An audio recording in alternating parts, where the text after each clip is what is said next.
Thinking about hurting yourself or concerned that someone you know may be suicidal or in danger of hurting themselves, call or text the new nationwide suicide and crisis lifeline at 988 to connect with suicide prevention and mental health counselors. Help is available 24 hours a day, 7 days a week.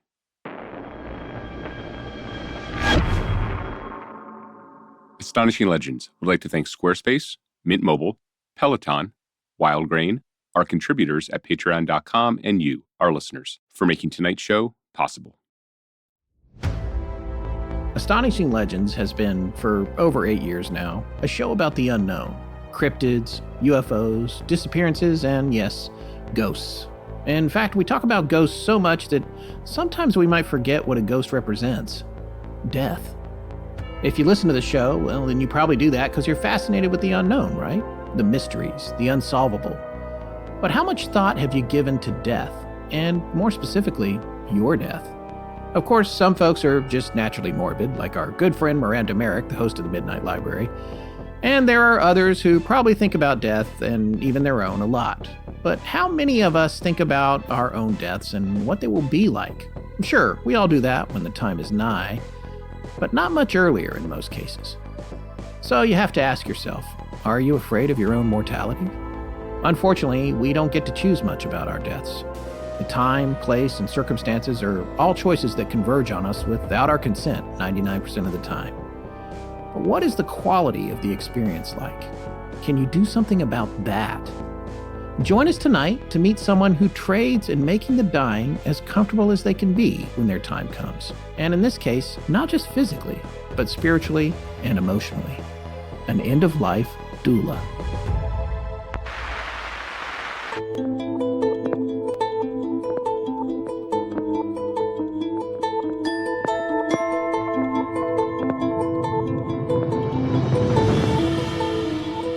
Welcome back to Astonishing Legends. I'm Forrest Burgess, and this is Scott Philbrook.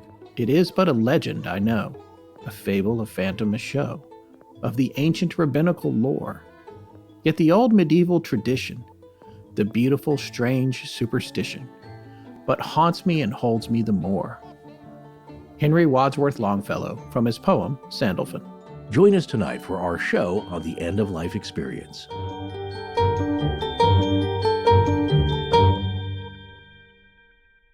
And we're back. That's it? You sound like the that depressed robot from the Hitchhiker's Guide movie. Oh, which I think was played by Alan Rickman, I think. Yeah. Oh, I think you're right. Yeah. No, I was just trying to ease people into 2023, gently into that good night. Folks, we are back. We're beginning our 9th year as a show. It's kind of hard to believe, honestly. Yeah, I don't know how to take that or what to say. I don't either. Well, folks, it's going to be an exciting year of that, we're certain. We got a lot of great topics planned for this year. And before we get started on tonight's unusual show. Aren't they all unusual? I guess they are. Well, we like to keep you guessing, folks, but we just wanted to say thank you to everyone who's been with us so long, and welcome to all the newcomers. We're closing in on 95 million listens since we started, which boggles the mind. And there's a lot more stories in the story folder to choose from, so we're going to keep going. Yeah, folks, it has been and continues to be a wild ride, and stuff keeps coming to us, which is also part of that wild ride. We don't know where the turns and the chicanes are coming, but through all those twists and turns, we'd also like to thank you for supporting our sponsors when you're able. The bottom line is that it's the crux of why we're able to make the show available for free to you, the listener, because when you support our sponsors, they come back, and that keeps the lights on in Blanket Fortiana and Bob's Your Uncle. Bob's Your Uncle. Isn't that an English expression? Well, it might be Australian as well, but I know it from actual British people who I'm friends with. Oh, okay. Yes. Well, there you go. Yeah. I know it There's from a few Australia. others that are very, very cheeky, yes, but we'll stick with that one. Well, thanks again, everyone, and Happy New Year. All right. We've got a great show for tonight, so let's get into it. Well, I talked about this a little bit in the cold open. Mm-hmm. End of life, that's something we all face because we're all, if you're listening to this, we're all alive. You're alive right now. You're hearing it, theoretically. Maybe. This could be on a ghost box being projected into the ether. Into the ether. I would love that. If ghosts were sitting around like eating popcorn listening to this, that would be amazing. I'm always wondering how signals from life are perceived on the other side. Do they hear it exactly like we do? I've heard one famous EVP where they believe they caught the spirit of a well-known lady at this famous hotel. And she says, I can hear you. I cannot see you. Oh, yeah. That's fascinating to me. Yeah. Same thing with her. Yeah. They can hear her later, but cannot see her. Yeah. Yeah. And so she was just as perplexed as the ghost hunters. Well, I think one of the points I was trying to make in the cold open was that we've spent 8 years now, we're going into our 9th, talking about UFOs, cryptids, disappearances, and ghosts. But how many people out there are going to encounter those things? How many people in our audience are ever going to see a ghost, ever see a cryptid, hopefully not be abducted by an alien, right, or disappear? You know, I hope that that's not going to happen to anybody. But you know what every single person listening to this show is going to do? Everyone that's listening right now, you're all going to die. Absolutely. And thank you for that 2023 memento mori, sir. Yes, no, I mean, it's like my aunt yelled at the top of the roller coaster when we were about to go down that first hill. Right. We're all going to die. And then everyone screamed. By the way, her birthday's coming up. Happy birthday, Laurie. Oh, happy But birthday. I just wanted to say that I think that in a lot of ways, this is something that's more germane to everyone that's listening than anything else we've talked about, because it's like, hey, you know what? Maybe I should think about this. And I'm not talking about in a morbid way, by the way. No. This isn't we're not doing a downer of an episode here. We're talking about what is that experience like? The actual experience of crossing over. Everyone wants to talk about near-death experiences and going away and coming back. But what about just going away? What is that like? Yeah, you're right. And you know, there's one thing that we're all experiencing that I have in the last few years come to realize myself when talking about this subject is that we're all experiencing it as children, because you and a lot of our friends are of this age where now, as children, we're having to deal with this with our parents. That's right. And sadly, if they've gone on or they're approaching, whatever it is, it's interesting to see it from this viewpoint. And, you know, you have the distinction of being in that, what they call sandwich generation, where you have older parents and aunts and uncles, but you also have a child to raise. So you're kind of in the middle trying to make it all work and soothe everybody on both sides. And that's hard to juggle. For myself, it's interesting to perceive this in a way that you cannot when you are younger, because you're just not there. I can conceptualize the feelings, and I think I'm very emotive. I think I'm very empathetic in a lot of ways. I try to view it, and I can imagine what it's like being older, but you don't get that because you're not there yet. And it's the gestalt of all your life's experiences, plus those of the generation of folks before you that you still love and are still around. And what do we do for them? And hopefully we can all be there to comfort them as much as we hope that somebody will be there for us to comfort us. I guess that is one of the sad things about it for a lot of people when they get to that age, depending on how much family they have, they may or may not have someone around to comfort them when they get to that point at which they're about to pass away. And we've talked a lot about the technicalities of ghosts and the paranormal on this show, whether it's the Estes method or, you know, how the different ways to communicate, and ghost boxes and Frank's box and this and that and the other kind of box and radio waves and all of that. And there's been a lot of speculation, and it's just speculation. That's all it is. One of my son's vocabulary words this past week was speculate. He was like, what is that? I was like, I can tell you all about this word. This is what we do for a living. Yeah. And whether they want to admit it or not, everyone else is, for the most part, on most everything we talk about, because you have some good theories. Some things may make sense, but nobody really knows. That's right. You can't get into this without touching on the idea and those buzzwords that we always use, quantum physics and extra dimensions and that sort of thing, because there is this idea, and especially for those of you who've seen Interstellar, that it's this other dimension that can look back into our dimension. In fact, I was looking at a YouTube video, which Forrest and I both watch. This is a really great channel called Tibees or Tibbies, Tibees. It's got almost 900,000 subscribers. It's Toby Hindi, who is Australian. I take it she's a mathematician or researcher, and she does these really cool short videos explaining things. She did this 1 60-second video. We'll have a link to it in the show notes. And it was a demonstration. It's kind of like a flatland demonstration, which, you know, we always talk about that famous mathematical book. It's come up on the show a lot, but just the difference between, you know, the second and third dimension.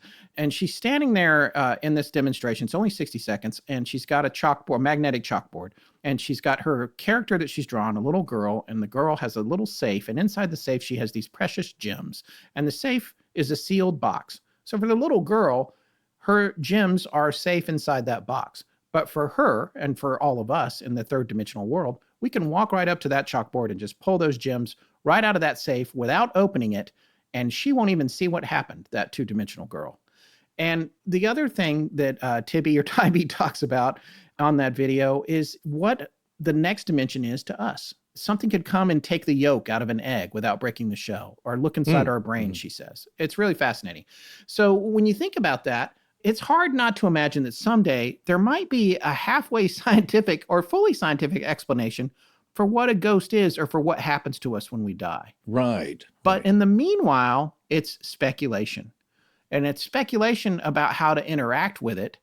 And I do think, and I think we think on this show, that there are folks that do seem to be able to lean a little bit into that next dimension. It's like in the movie Ghost. If anyone has seen it, it's an old movie now. I finally watched it last year because you've been going on and on and on about it. There's a scene in there where the one guy down on the subway, he like leans into the train cars that's going by and looks who's on the train and then leans back out.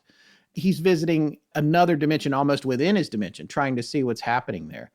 And it's like this ability to transcend and see or communicate beyond the reality that we're all restricted to. You know, there's also another great explainer that's animated and a little longer and more fully. And we've posted this before, but it's an animation from, I think, What the Bleep and their YouTube channel called Dr. Quantum in Flatland.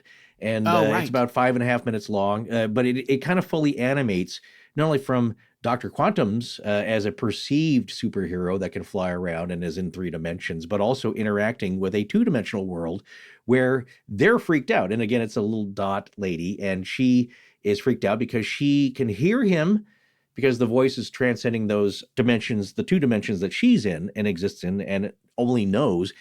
But she cannot see him. And she's like, well, where are you? This is freaking me out. And he's like, well, look, I just imagine I'm in 3 dimensions. And he pokes his finger down into her world.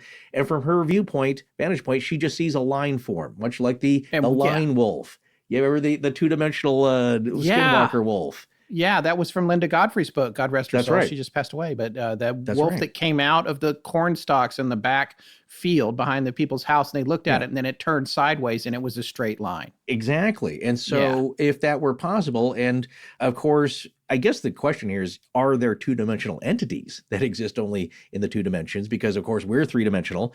And can you view from one to the other? And so it's the same thing where he says, hey, I can see everything in your house. I can see where your valuables are hidden. And she's like, what do you mean? How can you do that? It's impossible. It's By the way, what does that sound like? It sounds like the Bell Witch. Yeah. It sounds like Jeff the Everything Talking else. Mongoose. It sounds like the Wizard Clip. It sounds like these things, these omniscient, disembodied voices. And you must get these pranksters that are in that dimension that are wanting to mess with somebody, spending all that time messing with them and having fun with that power. It's like getting the power of the invisible man or invisible woman, and all you go is, you go into other people's bedrooms or whatever. You're just messing with people.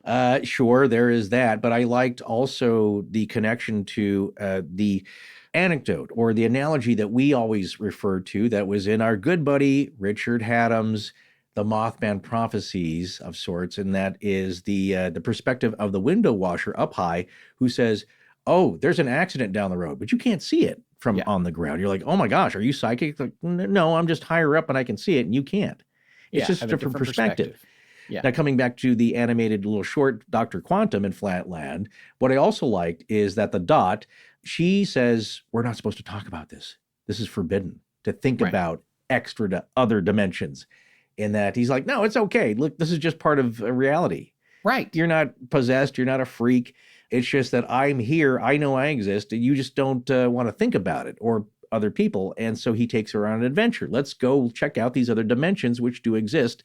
And as a side note, early on when we started talking about this and portals and other dimensions, it started mentioning things like, Dr. Michio Kaku and his team of theoretical physicists who are studying the 11-dimensional model. And he says, well, there's another team, and these are very smart people, okay? 1,000 of me would not even make a fraction of them in brain power, and they're studying a 12-dimensional model or an 11-dimensional model, and they think it's possible. And if you can prove it with mathematics that it is possible, then in our world, that means it's possible. But we had somebody write in, it's like, stop talking about these portals and dimensions. They don't exist. This isn't real. And all I could think was, I am amused by your confidence, sir. Yeah. That knowing what's really there and what's not. And I could sense the tone of a little bit of fear. Like, don't talk about this stuff. This is ridiculous. Right. Because I don't want to think about this. Red pill, blue pill. You don't have to, Yeah. but you also shouldn't prevent the rest of us from pondering the mysteries of the universe. And part of this That's is right. a mystery that we all transcend, which is the moment of death. Well, everyone has a different take on this. The atheist says it's like a light switch when you die. It's just over. The agnostic says, well, something probably happens, but I'm not sure what. The devout member of the insert religion here believes the dogma associated with whatever that religion is. But what really happens? There's a question the living don't get the answer to. But the dead, they all know, even if it's just for a moment. Or is it for eternity? Anyway, a few nights ago, I was out to dinner with my wife, Emily, and we were introduced to someone with a job we had never heard of. She is an end-of-life doula. Now, to be clear, she's new to this. It's not something she's been at a super long time. She's not teaching other people about it. It's just somebody we met who had gotten into this. And we found her to be a very fascinating person. In person. There was something different about her. We talked about a lot of things with her that were personal, and there was information imparted by her that seemed to indicate that she knew more than the average person, I guess. Of course, she could have been cold reading us, I guess, but I've spent more time with her now, and I don't believe that was the case. Yeah. But her job is to help people who are near the end of their life. They might be in hospice care, or they might be suffering from dementia or Alzheimer's.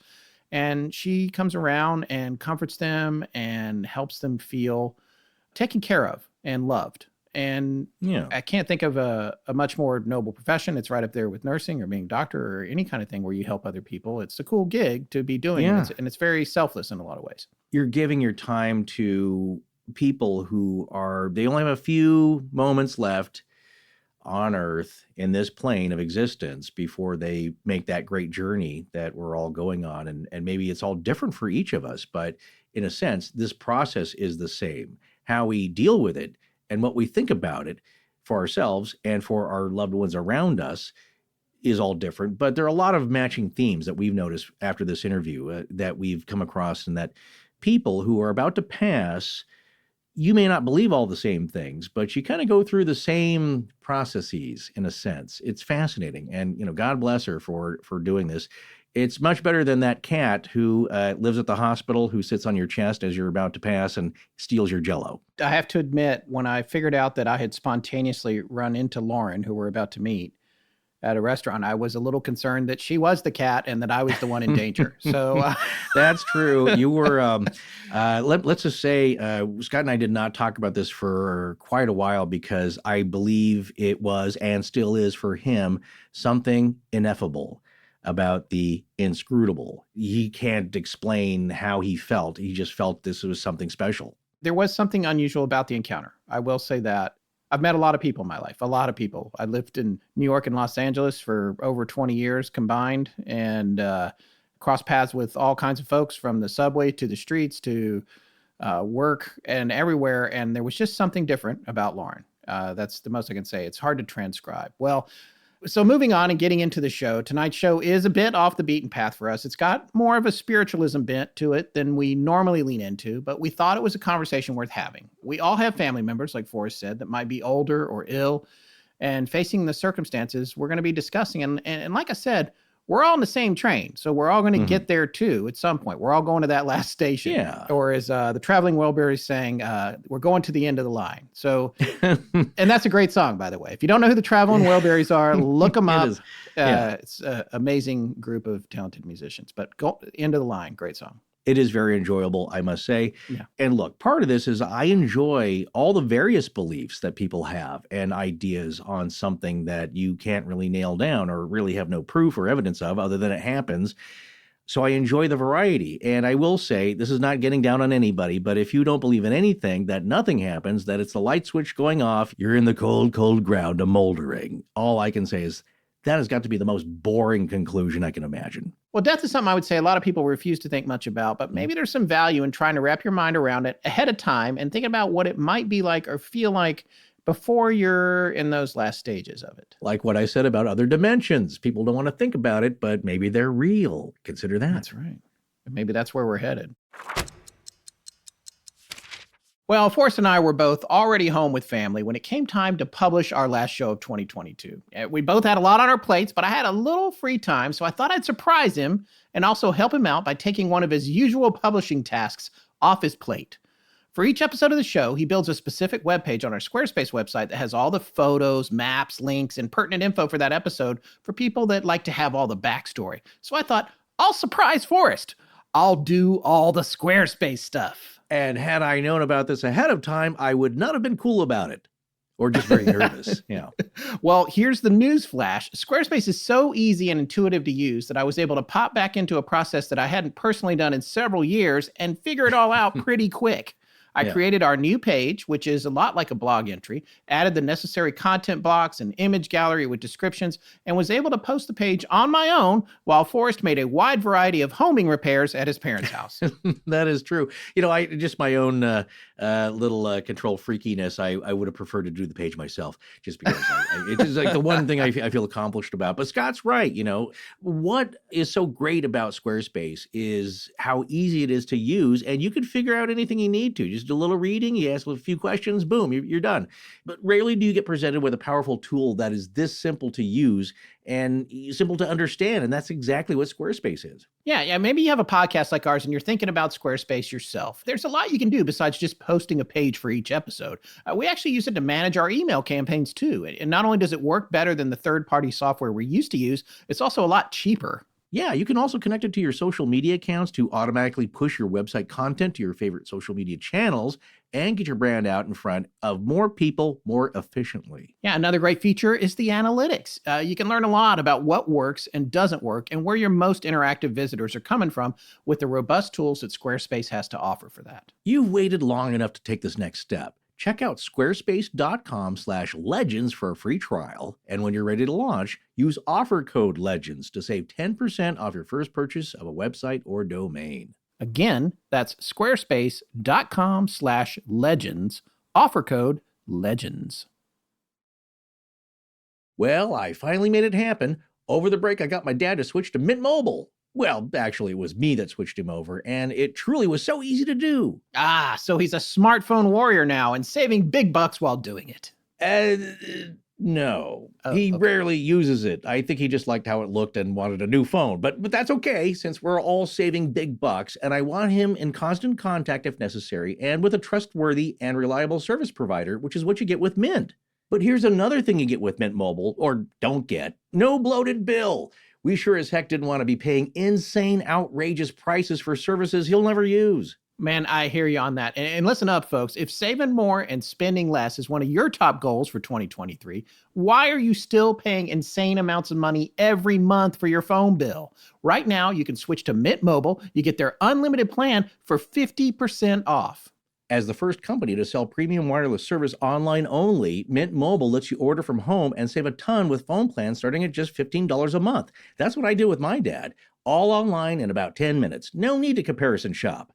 Scott and I have been using and loving Mint Mobile literally for years before this deal, and we have to say, it's the perfect time to switch. But you have to hurry because this deal ends January 15th, so that means pause this podcast and switch right this minute. Well, I think that's 2 days after we're posting this show. Listen, it's super easy. Mint Mobile is kicking off the year with their best offer ever. Before January 15th, buy any 3-month plan and get 3 more months free, even on their unlimited plan. All plans come with unlimited talk and text, plus high-speed data delivered on the nation's largest 5G network. And like Dad, you can use your own phone and keep your old number if you want with any Mint Mobile plan and switch easily in minutes with eSIM. But really, the best part is the buy 3, get 3 offer because Dad loves a bargain. I mean, who doesn't love massive savings? Buy any 3-month Mint Mobile plan and get 3 more months free by going to mintmobile.com/AL. That's mintmobile.com/AL. Cut your wireless bill to $15 a month at mintmobile.com/AL. Hurry, offer ends January 15th.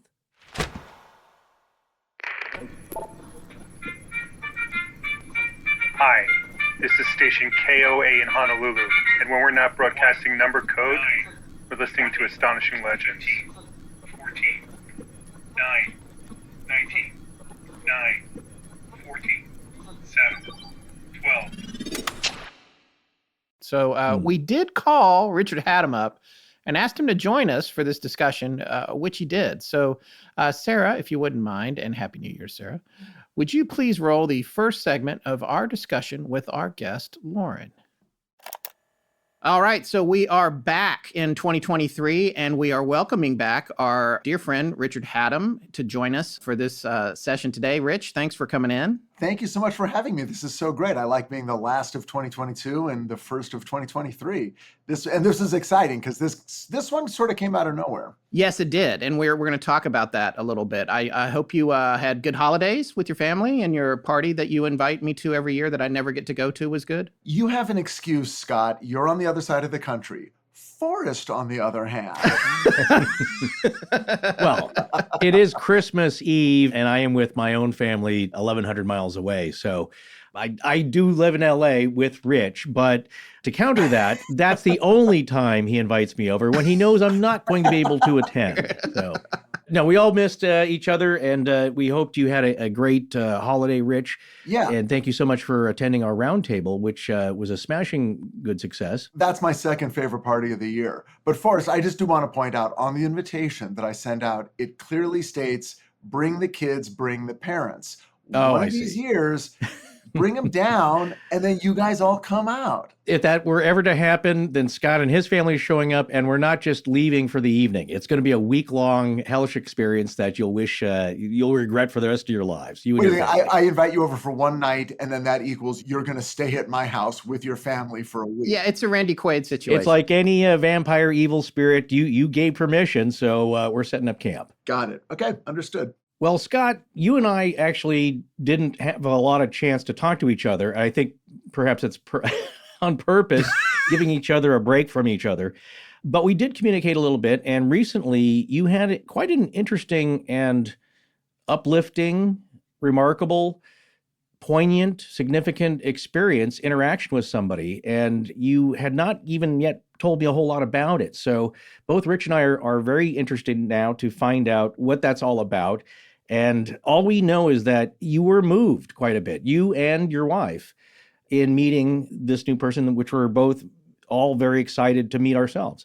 So why don't you get us started here with a background on what led to this meeting? Okay. As you guys know, or at least I think you do, Christmas is kind of a difficult time for my family, as it is for a lot of people, but specifically for us because my mother-in-law passed away 2 years ago on December 22nd. And we had just come back from being out of town, my wife, Emily, and I, for the holiday. And it was a 4-hour drive, and we wanted to go get something to eat. So we dumped the kid off at the house with the dogs and went out to our favorite sushi restaurant. And we'd had a very nice break, but we were also a little worn out emotionally, which I think is something probably 95% of people can relate to after Christmas and the holidays. And we had gone to this place called Imperial Koi. It's here in Greensboro to get some sushi. And one of the folks that works there, her name is Anita, and we're on a first-name basis with her because we go there about once a week. And whenever we're in there, she seems to be running the place. When we're in there, she seems to be in charge. And everyone that comes in, she knows and says hello to, and everyone knows her. So that's another like kind of upside to getting there. It's nice to go and we'll sit down at the bar because she works at the bar too and have some sushi and talk and catch up. Are you like a local celebrity in Greensboro? No, I'm not at all. Anita makes everyone who comes in feel like a celebrity. It's not about us. Okay. Yeah, no, definitely not. You're not walking past people who have been waiting for an hour and they're like, Mr. Philbrook, right this no, way. but I will say that I do text her directly when we're coming in and she saves us a couple seats at the bar. So there's. Oh, nice. But I think she does that for everyone. She knows how to make everybody feel special. So we went in there, we sat down, we had come on short notice. So we're sitting up there at the bar and she had another friend of hers sitting there. She often has folks there that she knows personally sitting there. And there was a woman there named Lauren. And she introduced us. She said, this is my sister, Lauren. But she didn't mean literally, but like her very, very close friend. And after Emily and I got done talking about our recent trip to the beach and all of that stuff and Christmas, and being on the backside of the holidays, we started talking to Lauren. And eventually the conversation came around to asking her what she did, to which she replied that she was an end-of-life doula. which is not something I had ever heard of. Like many of our listeners, I know what a birth doula is, but I had not heard of an end-of-life doula.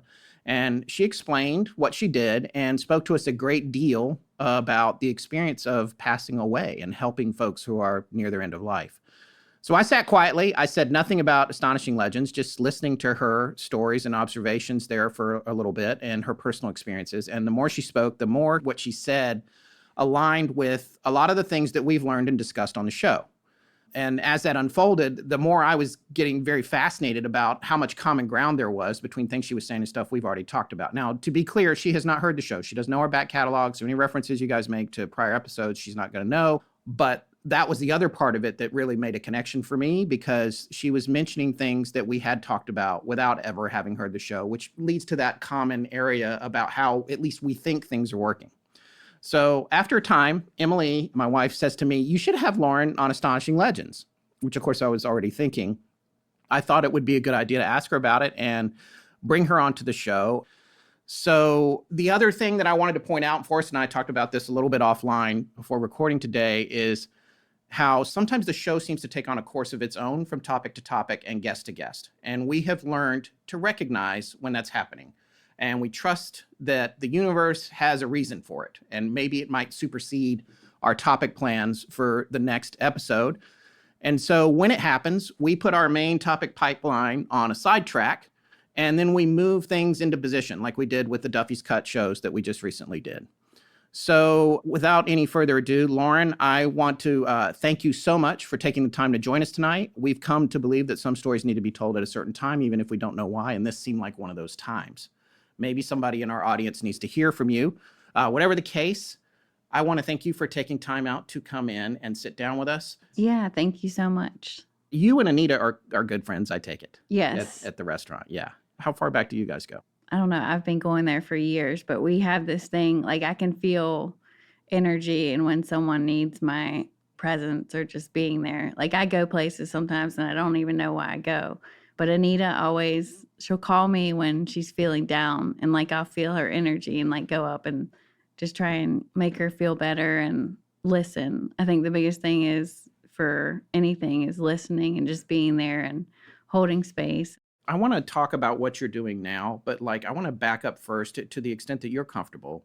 What put you on this path of doing what you're doing in terms of the end of life doula and the other spiritual work that you do? Is this something that goes back to experiences you've had going back to being a child? It goes back to probably about 4 years old. I've always seen and felt spirits, and I always had to have nightmares. And, you know, your parents would be like, oh, no, there's nothing there. But I mean, I never slept at night. They literally had to lock me in my crib so I wouldn't get out and like play with my Barbies, but talk to people. And I guess I was talking to spirits. And I used to go to my neighbor's house, like go leave messages for her mom in like a sand garden, like just, I guess, taking care of the elderly. Being 4 years old, I didn't realize that. I talked to my mom's friend over Christmas, and she was like, do you remember going to my house and walking in the door and leaving messages for my grandmother? And I guess it just happened then. And like I've always felt energy. Like I never understood it, but now almost being in my 40 years old next month, finding out being an empath has definitely helped me, because I was seeing them even as a child. And I even knew when my grandmother and grandfather passed away before people even told me. I just felt that energy. And then my horse trainer, he was talking about going out of town, and his dad was going to pass away. And I said, you can go out of town. He's going to pass on Tuesday. And I told him that. And I was like, oh my gosh, I cannot believe I told him that. And then like spirit was like, no, it's okay. Tuesday came around. I texted him at 12 o'clock. I'm thinking of you. He looked over, and his dad was taking his last breath. And last week I was driving home at night after work, and I was like, I think my neighbor passed away. The next morning, the EMS and police were there. He died. I feel it in my own body. And then I just had a lady recently pass away, and I literally felt her dying through my own body. Like I can feel the hot and cold, what they're going through. And I looked it up, and I was showing Scott about it, and we passed through our chakras. Like we have chakras in our body, and our root chakra is their survival mode and being here on earth.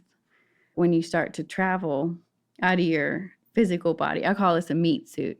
So when your meat suit dies, your spiritual body comes out and it goes up and out and through your pineal gland and your crown chakra. That's why they see loved ones. You realize you're connected to everything. There's no separation. The world we live on wants you to feel separated. But when you're dying, you realize that there's no separation. You talked the other night about when you're around these folks that you can sometimes sense that their loved ones are present near the end. Yes. What is that like? If you're open and aware, and like next time you're having a loved one pass, go in the room and just feel the energy, the tingling. There might be tingling on the shoulders, or right now I have chills. Like literally my body is chilly. I can feel the energy of the other side. One of the things that Lauren just said in this segment that I thought was really fascinating was when she said, this world wants you to feel separated. And I thought that was interesting. It's almost like it was something about like it's a test from this plane. There's some functionality built into it. Let's say it's just a computer program or whatever it is, but there's some functionality built into it that's isolatory. It's trying to almost in a natural way to separate us, to spread us out, and to get us disconnected. So if we want to be connected, and to be perfectly cheesy about it, and from her point of view, you have to love one another. Love your neighbor, love your friend, love your stranger, love your enemies, love everyone. And that part takes work. And if you don't do the work, then you wind up separated. And that's just the natural state of this plane of existence. And when she said that, I was like, oh, that kind of resonates a little bit. I thought that was interesting, that was her perspective of a difference between here and the hereafter. I personally saw it two ways when she said that. And it's something that actually I didn't start thinking about this until you started making notes on this later, because the first part is, what are you talking about when you say this world? And so my personal belief is that I think this experience, whatever it is on earth that we have to go through, and I believe that we come back again until we actually learn something, is that the reason is that it's separated is that don't think about the other stuff. You got to be here now, person. Think about who you're treating well or poorly, how you treat yourself, but mostly the others around you. And if you're spreading love or hate, what good is that? What are you doing to contribute? Are you just taking? Are you giving back a little? Whatever it is, that's got to be separate than what lays beyond, because that's for later. Right now, you need to focus on this. Stop thinking about other stuff. Be here now with the people you care about and do something. And so I see it as a very separate thing, which is why, of course, if you do believe in reincarnation like I do, you don't remember all your past lives. However, another fascinating thing that I personally love is children who do remember a little bit of it. It's not totally snipped off. There's a little bit of a dissolve in film terms from one world to the other, and it can last for a little bit. And they say by about the time you're 10 or 11, you totally forget that. But for some people, it still lingers a little bit. And to me, it's a glimpse. You don't get the full view. You're not supposed to get all the answers because you're not supposed to know. But you can look back and see a little glimpse of a shadow out of the corner of your eye of what possibly might be, and that it's a wonderful process. It's painful, it's messy at times, but it's there. Now, on the flip side of that, this world, and you could think of it as this Western world, we try to sanitize death. We want to get rid of it. You get in that box, maybe we'll have an open casket if somebody can put enough makeup on you and putty, and then you're going away and we're going to forget about you. Because we don't want to know what happens. Just go away, please. Leave us alone. We loved you now, but like it's time for you to just kind of vanish. And I know that sounds very cynical, but I do feel our way of looking at it in the Western world is different from a lot of other cultures, which venerate the ones who have passed. Sometimes there's ancestor worship, but they have a different relationship than we do here in the West, which is, again, to sanitize it so we don't really have to consider it. And it kind of goes away. And we do think about our loved ones, of course. They're in our hearts and in our thoughts, but in a different way. And I have a very good friend whose significant other had a dream about a past parent. And I remember the description of that. I said, well, what do they think? Because it was, again, we're going to talk about this in a little bit, about very vivid dreams with past loved ones, especially parents coming back. And I asked my friend, what did your partner think of that encounter in the dream? And they said, this is while the person's experiencing the dream and the loved one. Like they were kind of shocked that they're there. It's like, and then they got kind of angry. They were like, you're not supposed to be here. You've passed. You need to go. I don't want to see this. Right. And here's the thing. It's not cruel. It's how the person has already processed the grief, right? Yeah. They've already went through this really painful grieving period of like having the parent pass away. And now they want to be done with that. They don't want to keep grieving and re-feeling these horrible, awful feelings of loss. Yeah. And so they weren't pleased to see them again. It was like, don't make me go through this again. I don't want to have to think about this. So it's interesting how different people take this. But we're going to talk about that in a little bit, about past loved ones showing up again in your dreams and it being very lucid dreams. Well, in this next segment, you went on to ask Lauren about when she first realized that she was different from other folks. When you first started as a very young person, you started having these feelings and noticing that you had some extrasensory abilities. How then does that lead to what an end-of-life doula does? How did you get into that? And if you could explain to our audience, because I'm sure a lot of folks, like Scott said, know what a birth doula is, but we're not so certain of what an end-of-life doula does, what their responsibilities are, how they interact with the patient, and how you get into that, and what exactly is an end-of-life doula? So an end-of-life doula is someone who is with the loved ones in the family emotionally, physically, mentally, and spiritually. We do the advanced directives if someone doesn't have advanced directives done already. We do bucket lists if the loved one wants a bucket list. We do like even videos if they have grandkids. We'll do that if that's what they need or want. And then mostly like sacred space, like just being there for them, even if they don't want to talk about it, you're just there just to understand and know that they're loved and they're not alone and that they're supported. And a lot of them don't really talk much, but I can feel that energy if they want to interact or if they need something. But mostly it's just being there and supporting them and not alone, because a lot of people are scared of death. And I used to be scared of it, but now it's like, I feel like it's just your meat suit dying and your soul just changes form and is another, also like past lives. And that's what I do for people. Like if I feel drawn to put pictures around with the loved one's face, even if they don't open their eyes, then they see their loved ones. I really want to start doing the sound healing and Reiki. I usually play, I don't know if you ever heard The Garden, and I play Amazing Grace for them. And usually I know if someone's passing because I hear owls or I see them. And they usually let me know that someone's about to pass soon.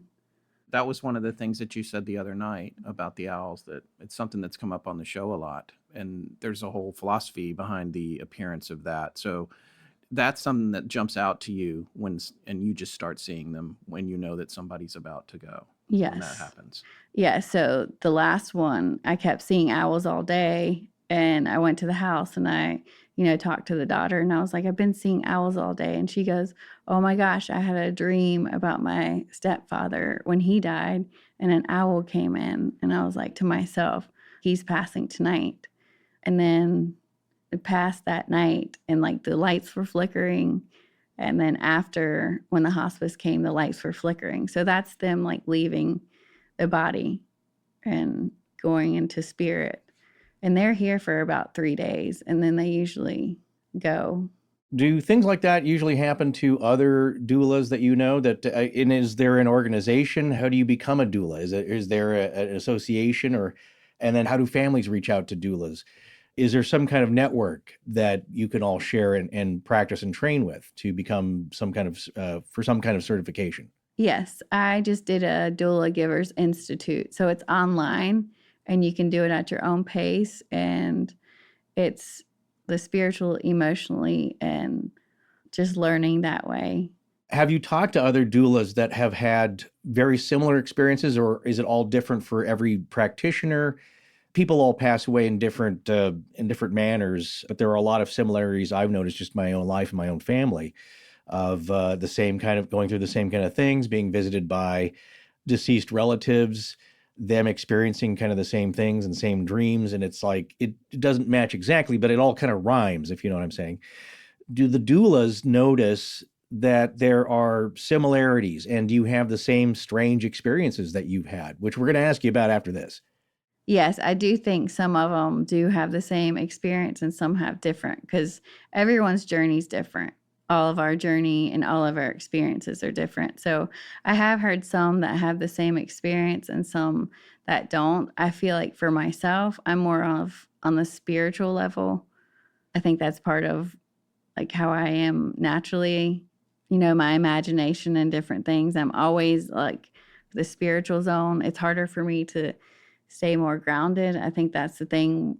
I communicate with the angels and stuff. So I think it's more for just their experience. And I've seen on the Doula Givers Facebook page that some have the same, but some have different. So I think it's more for the person. For me, it's more, I guess, the spiritual aspect and helping the family, because there's so much loved ones and dogs, all animals are waiting for you at the light. It's even in the blue book. And I argue with my parents because they're like, you're crazy. And I'm like, almost at 40, I'm woo-woo to my family, which is okay now. Like, I'm like, this is who I am. I'm going to be honest and I'm going to be open. What is the blue book? Is there a manual at all this? So the blue book is what hospice gives you when the loved ones are passing. And It says in the blue book that they start to see angelic figures, angels, and then they start to see loved ones.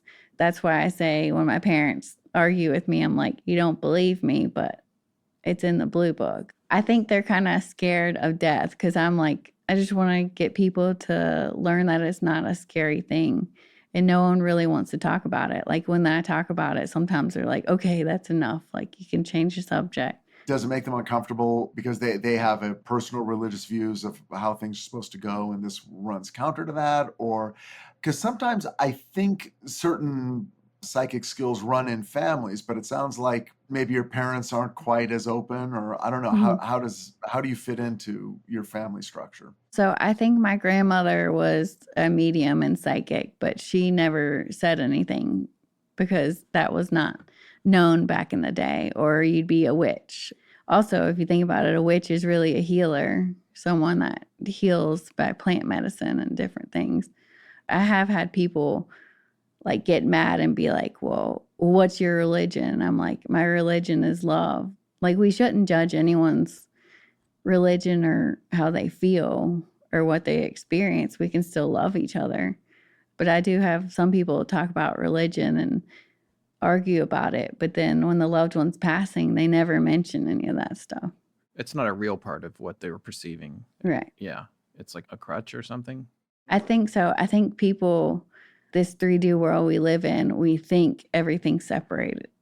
But when you're literally dying, like I feel like that's what the morphine does to the body. It puts it to sleep, the physical body. So the spiritual body can come out and through and realize that there's no separation.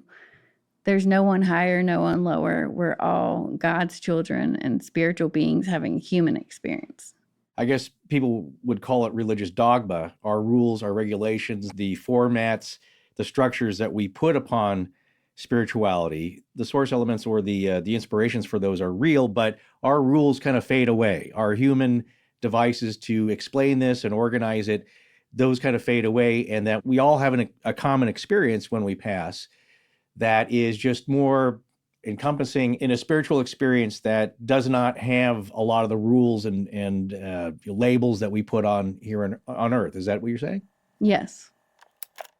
Okay, we have to break in here because I did want to talk about when she mentioned this blue book. I was like, what is that, like Tobin's spirit guide? What is the blue book? And she just said it. She's like, oh, everybody knows what the blue book is because that's the world she lives in. That's her world. It's like, oh yeah, it's in the blue book. It's like, what is the blue book? Well, it also equally fascinated Rich because I could see the wheel spinning. He wanted to get himself a copy of this. I'm sure it's like, we're going to get this. A signed first edition, no doubt. Right. It doesn't go back that far. Now, I did find, again, maybe it's like martial arts and your sensei and your martial arts school, and you have a different kind of a approach and viewpoint to this. But a lot of these folks have mentors and people they work with, and it might vary, again, depending on your personal viewpoint. But I did find, well, first of all, you know what I want to talk about, how it connected here is, remember quite a while back, I told you I had one of my former bosses, one of my producers. This is when we were first starting the podcast, and she was like, "Oh, what a terrific show!" And I looked up to her quite a bit and very much appreciated her opinion on this. And I said, "Well, what do you think of that?" She goes, "Well, I've come across some weird stuff myself, but I had this friend a long time ago who she was starting to work in the funeral home business. Right? She was essentially trained as an undertaker." And she started working at this one place, and of course, weird stuff started to happen. And I mean like old Disney kind of stuff, like rattling chains, moans, paranormal activity with your poltergeist activity sprinkled in, all kinds of weird stuff. And it was starting to freak her out because she didn't necessarily believe in any of that. And of course, she had the graveyard shift, literally like overnight or late in the hours prepping things for the next day. And this unnerved her so much because she didn't believe this stuff, didn't know what was going on, that she was about to quit. And her boss said, "Oh, okay, you know what? We have a manual for that. So take this home and read it. It's kind of like the guide on what." So you're experiencing weird stuff at night in a funeral home kind of manual. Yeah. And it just explained a lot of this of like, I don't know what was in it. My boss, of course, hadn't talked to this person in decades. And she's like, "I don't know if I could get a hold of her," but she goes, she was certain that this thing existed, and it may be informally. Oh, it just occurred to me. I have friends that own a funeral home, and or her family does, and she's an avid listener to our show. So, any undertakers out there? Yeah. So, Donna, if you're listening, I would love to get a hold of this book if you know anything about it. Well, don't get your hopes up too high. Like I said, it may have just been this funeral home. Yeah. Where I also believe that there's probably the majority of funeral homes where nothing happens. It's pretty mundane. Right. You're just processing folks that have passed. But on the other hand, I imagine there's got to be some homes where there's quite a bit of activity. Right. So it just depends. Like I said, it's not a manual throughout the the Undertakers Union Association where it's just everybody knows about it. It may have just been generated by this funeral home family, I believe, who owned the home for many decades. So right. But getting back to the not quite the other side yet, Blue Book, I did find a mention of it from the bkbooks.com website, and it's Barbara Carnes, RN, registered nurse, end-of-life education materials for families and professionals. Wow. And she has something called a Little Blue Book, and as the subtitle here goes, and so much more, an end-of-life series for hospices. For 35 years, hospices, hospitals, and organizations providing end-of-life care have been using Gone From My Sight, the dying experience, to support families through their loved ones' dying experience. Gone From My Sight, the Hospice Blue Book, written by renowned end-of-life educator and hospice pioneer Barbara Carnes, RN, has become an essential tool for hospice workers to prepare families for their loved ones' final moments. Gone From My Sight is part of a larger collection of Barbara's work called the End-of-Life Guidelines Series. This series of booklets for hospice workers provides families with the knowledge and comfort they need to understand the dying and grieving process. And going on with the description here on the main splash page, it says, hospice care is not just about facilitating a comfortable death for the patient. It includes teaching and guiding families and friends through the dying process. Because it's the rest of us that are still alive. That's my saying that. But so there's at least a guide that she's written. And I've said this before, nurses, not so much doctors I've seen. Of course, they come in before and diagnose and they come in afterwards. But it's oftentimes the nurse who's right there and has spent the most amount of time with the dying patient. And certainly the ones that have been around for dying members of our family are the ones that have told us probably within an hour when our loved one is going to pass away. So I believe in that. And I don't know what that is, if it's just experience as an RN, if it's something psychic or just a feeling, a gut feeling you pick up, but they were close. They were like, get down here now. You got about an hour. Yeah. Well, I just bought the book. I just found it on Amazon. Okay. So we're going to put the link in the show notes. I just bought it. I'm curious what it says. And here's another thing that Lauren said that I also thought was fascinating, which was talking about the morphine helping to release the spirit, which of course, obviously, that's medication. So people probably have all kinds of thoughts about that. But what was interesting about it to me, and all the folks who are anti-remote viewing are going to be like, oh no, here we go again. But just let's just piss everybody off right now. Yeah. Let's just go. We might as well go whole hog here. The idea with the remote viewing is, or with the controlled remote viewing, and the reason it's called controlled is because part of the process is that you get your conscious mind out of the way so that the subconscious mind can take over. And this force reminded me the conscious mind is the CEO, and you need to keep the CEO occupied in order to have this more specific subconscious experience, which they don't necessarily describe as spiritual, but the parallels between what she's saying this experience is like and how that works, I found striking, especially considering she knows absolutely nothing about remote viewing. Yeah. And I don't think our remote viewing friends know a whole lot about end-of-life doula, but they're speaking the same language, developed completely independently of each other, which I think we start to see patterns like that because all we do is cover stuff like this, and you start to see patterns. It's strange that you've been saying that. I've been doing a lot of, let's say, more self-help kind of stuff, checking into it, Silva mind control and all that. This is the woo show. This is the 2023 woo-woo we'll just get it out of the way here. Now. Yeah. More woo for you. I had a rhyme. I forgot it right now. But this is the idea, though, is that your conscious mind, your overthinking mind, your overanalyzation mind, as meditation teachers will tell you, your mind is just a tool. It's like your car. You don't sit there in the driveway and just rev it all day long until you run out of gas. Yeah. Okay. The car is meant for a specific purpose. It's a tool to help you accomplish things, not to sit there and idle all the time. And that's what meditation is like. Let's turn that off for a while. You washing your hands? Feel the warmth of the water on your hands. Feel the smell of the soap, the sensation, the cleanliness. I get a little ASMR there for the folks. Yeah, that was awesome. The idea is, a lot of people, I'm sure, just went to wash they their just hands. fell asleep or Yeah. now we're having freaky dreams. It's getting back to be here now. So stop wondering about all this other stuff that's happening. Quiet that CEO. Well, look, folks, if you want a good analogy, imagine any boss you've had that was a micromanager and how they're looking over your shoulder like, how are you coming along? Need some help? Yeah, the bottom line is the CEO is kind of a jackass. And I think he's a product of this existence that we have here. Well, they play a part like everything else. Yeah, they play a part like everything else, but like everyone and everything else, they can overstate their boundaries there. And like, you can't get any work done. Yeah. Because personally, because just of my procrastination and what I'm like as a worker, just the question, what have you been doing all day? Yeah. Well, because that's hard to answer for me, and I had no good answer. But yeah, just like, okay, just let me do my thing, please. And so that's what you talk about when you have the subconscious mind, and especially if you're trying to pass peacefully, it's the quieting of the mind. And a lot of people will say that now as benefits of psilocybin and other hallucinogens and other things that kind of quiet the pathways, open up other ones, that you're getting past the crap you tell yourself every day. Yes. That's real. Yeah. Or as Russell Targ says in his band TED Talk, if you look in the mirror and you believe that you're just more than a sack of meat and potatoes, then maybe these concepts like remote viewing are for you. Well, this is it. This is the year I'm finally going to do it. I'm getting back in shape. Oh, yeah? Just how are you going to do that? By getting back to running or jogging. Okay, it's more like speed shuffling and lumbering, which I haven't done in a year. Oh, yeah. Just when exactly are you planning to do this? Just as soon as it stops raining every 2 days here in LA. It has to be completely dry or, my socks might get wet. If only there was a way for me to walk or jog inside at my pace whenever I wanted and not get attacked by coyotes and with a super support team and my fave playlist to keep me motivated. Right. Excuses. Hey, we all get it. We all experience the same thing on our own. First of the year comes, you get those resolutions going with the best of intentions.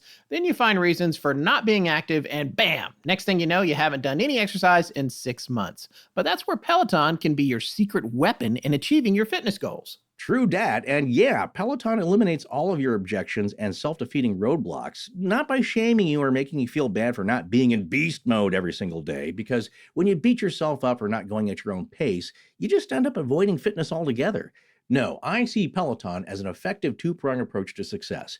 Some of the most well-engineered and manufactured equipment available, paired with instructors and classmates that keep you encouraged and motivated so you want to keep moving towards your goals out of fun, not out of fear or shame. Exactly. And y'all know from our crazy show production hours, if I'm going to keep up with a fitness routine, it must be on my own terms and timing. With Peloton, you decide when a workout works for you. Peloton offers thousands of on-demand classes available 24/7. That means you can work out whenever and wherever it's convenient for you. And you don't have to be one of those triathlete-looking people you see in commercials. Peloton has classes for every level, whether you're just squeezing in a power walk like me or you're actually training for a marathon. Peloton can help you achieve your fitness goals. Try Peloton Tread risk-free with a 30-day home trial. New members only. Not available in remote locations. See additional terms at onepeloton.com/home-trial.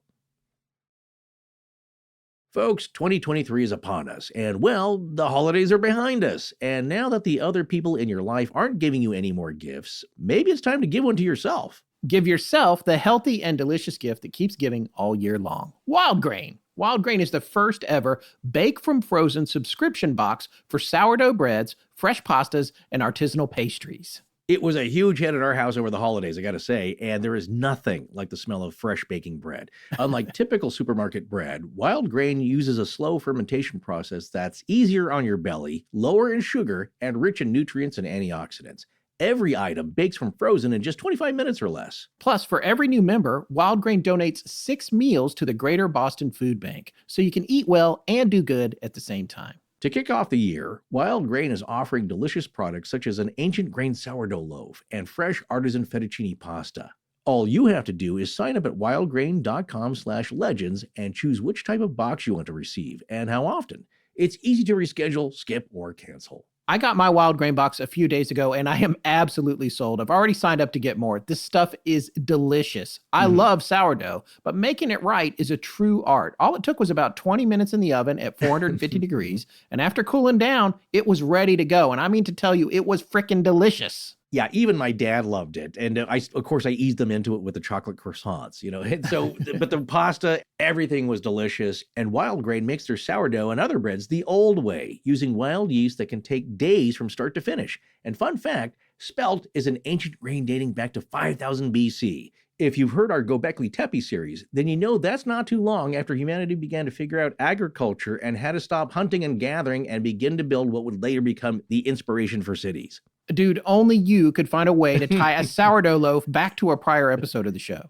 Well, I'll tie it back deliciously because I love sourdough. Well, I'm impressed. And folks, you'll be impressed too with Wild Grain. For a limited time, you can get $30 off the first box, plus free croissants, which are also delicious, in every box when you go to wildgrain.com/legends to start your subscription. You heard us. Free croissant in every box. And $30 off your first box when you go to wildgrain.com/legends. That's wildgrain.com/legends. Or you can use promo code LEGENDS at checkout. Hi, I'm Sarah, and you're listening to Astonishing Legends with Scott Philbrook and Forrest Burgess. Now, let's get back to the show. All right, folks, this next segment is the one where Forrest was actually talking a little earlier about asking Lauren about dreams and messages in dreams. I've heard personally from friends that have had experiences where they believe they were visited by a loved one. And something that came up over the last year and a half, actually, is where you will see somebody in a dream, and it's a very lucid dream. You don't forget this. You don't forget it when you wake up. You see them. They will see their loved one. And in the dream, in this lucid dream, they know that they are passed. It's not like a memory. Like I have them all the time with my folks, my grandparents that are passed, and we're just doing normal family things. But this is like, well, Dad, you're not supposed to be here. You're supposed to be in heaven or wherever. And the person is there with just kind of a very neutral, placid smile, but they don't look at the person dreaming. They'll kind of look straight ahead and they don't react. And you get the sense like you were able to make an appearance, but your time is very short. Other people who have had experiences, it could be an NDE, it could be a near-death experience, it could be an out-of-body experience, but they'll meet a loved one, and the message is, my time is very short. It's very hard to be here. It takes a lot of energy or whatever, but I can only deliver a short message. But what you're saying is that there could be a possibility of a longer exchange, or how does that work, essentially? So dreams really are them coming in. So between 12 and 6 a.m. is when the veil is really thin, and where spirit can come in and communicate with you. It's not a dream. They're communicating with you to let you know they're okay. But that's why at that time they come in. The veil is so thin. They can communicate that long. That's why they say after they got to go back, because that's usually when people pass away, between 12 and 6. Like the lady just passed away at 5:30. But yeah, I'm glad you mentioned dreams because everyone's like, oh, I had a dream. I'm like, no, that's them coming in and communicating with you. I have that a lot with my grandmother, grandfather. She used to be a smoker. I'll smell smoke sometimes and I'm like, oh, you're here. Oh, you're communicating with me right now. Yeah, and we've covered a lot of stories like that with scents, that people have had encounters with scents. And I pay more attention to that now than I used to, for sure. And, well, so a minute ago, you mentioned that they're around for 2 or 3 days or like after their passing. That's different from like a presence in a dream that might happen much later, right? So you're saying there's almost like a hovering that happens after the passing? Yeah, there is a hovering that happens a little bit after it. And my friend's a medium and we talk about it all the time, but she helped 2 of her family members and a husband and wife. She left first and like she stayed around. You could see her staying around like cardinals. Cardinals are really them, really people coming in and different kind of birds. But then after that, if you're having like the kind of dream that Forrest was talking about a minute ago or something, like, do you think there's a loss of identity at a certain point after the person's been gone for a while? Or does it go back to like, these are weird technical questions, but do you think it goes back to a large pool of existence that's, more fluid? Or do you think the individual soul stays individualistic as time passes after they've died? What I feel and what I think is they can come back in different ways and different forms. Like we go back to source, I do feel like they can come back in different, like an animal or I do believe in reincarnation. I feel like that's part of my horse. My grandfather passed away and his last wish was to buy me my dream horse. So, but I do believe they stay around to make sure the loved ones are okay. And then they process their life because you do go through what you did in your life and see like how you were as a person and all of that. And also the forgiveness. Forgiveness is so important to do before you pass and work through that. But I think they can change form, but they're always here. Like even while, say Halloween, the veil is even thinner. Like they can be around. My feeling is they can be here all the time. I'll sometimes like talk to angels and I'll see a feather in the next hour and I'll be like, oh, okay, thank you. It's all about being open and be like, oh, wow, there's so much more that we don't see in this 3D world that is eye-opening. And I think some people are just scared to go and understand that. Scott was telling me about, some of your other podcasts about spirits and different things. I mean, it's all real. It's just if you are open to it. Well, what would you say about the idea that, some people will go to a quote unquote haunted house or location and they encounter a human spirit that is very negative. It's like the person, or maybe just lost, that the person hasn't passed on, gone into the light, and are just mulling around, not knowing really what's going on, but still harboring a lot of their earthly negative emotions, anger, rage, fear, doubt, all these kind of things, the hate that they were carried through life, and they're just trapped in kind of this earthly plane and have not moved on and have not had that realization that a lot of people have talked about when you do connect to the source. What's going on there? Are they just kind of trapped here? And is that a state that you've come across where you'll see somebody, maybe that even somebody you've worked with, where they seem to be still kind of stuck, like they just can't get past to the next stage? I haven't really had that, but I do believe in it. I don't go to haunted houses because I'm an empath. Like literally I go some places and I'm just like, I just gotta leave. I know he was telling me about a haunted house and like what happened. And I said, I'm not watching that video. I'm sorry. Like, because I know that it's real and I haven't had anyone stay, but I know you just tell them, you get someone to help them, or even loved ones can be like, I see you. I love you. You can go on to the light. But I do have some friends, the darker stuff to help people with energies. I let her do that. I'd rather stay on the other part of right. it. Since you do so much hand holding at the moment of death, have you ever noticed somebody clinging to you or wanting to keep holding your hand as they travel on? Do you have any, I guess, commonly called attachments because you work so closely with dying folks? I have before, but I've learned it's important with self-care, and I usually carry crystals and just do different rituals to help protect me. I know I'm protected by, I call it source energy, God, universe, Jesus, Buddha. Like, it's all about love and just being present and just helping them, being that gatekeeper, as I call it. And what was that first experience or I guess series of experiences when you were younger that finally led you to this path of wanting to practice as an end-of-life doula? Mm-hmm. A few people that we've come across have had similar experiences throughout their lives. And, they just go about whatever they're going to do with their careers and lives and families.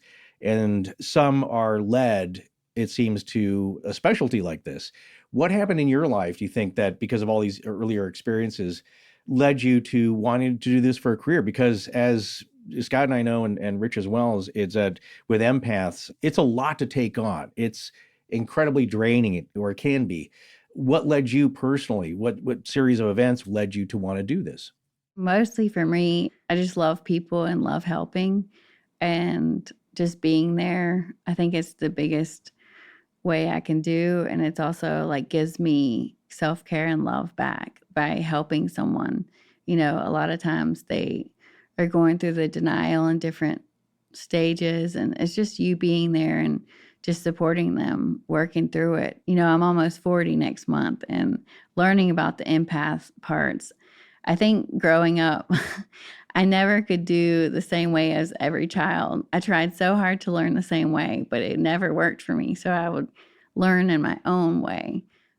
Being a end-of-life doula is different from everyone else. And I think I finally found who I am at this stage in my life. It can be beautiful if you teach people to not be scared to death and work through it and be like, hey, you're going to see the loved one again. Okay, I wanted to step in here just again. I wanted to talk a little bit. I mentioned this at the beginning of the show about how this is something that Lauren has been doing for a little while here, and she's studying with other folks that teach you how to be an end-of-life doula, and she has other people to help her stay centered spiritually. One of the things that I found about her is that she's very empathic. We'll talk a little bit more about that moving forward. And there's people that are like this. There are people that are just so connected to the ones around them, and some so much so that they almost can't turn it off. And I feel like she has got this gift. There's something there. There's something very different about her. And there are people mentoring her. And I don't know anything about how she does what she does or what the mentors do, but I get the feeling that she was born with something, and rather than them helping her develop it, they're more helping her corral it, I think, is what it's like. And I guess, with all respect to her mentors and teachers, it seems more like people that come to somebody that's already got a gift and they say, oh, okay, let's see if we can help you refine this. Mm-hmm. And I know that sounds weird. And again, it's a woo-woo episode, but I'm just telling you, if you meet this person in person, there is something different about it. So I don't have a whole lot more to say about that observation. I just think it's hard for it to come through in an audio interview. But, well, I've met a few people with, I think, some natural psychic ability. And yes, you can poo-poo that, but when they tell you stuff that turns out to come true, it's either that or it's the most outrageous coincidence and series of coincidences that have ever happened to you. And then you wonder, like, okay, do I start to sound silly when I think this is just random coincidence, or is there something here?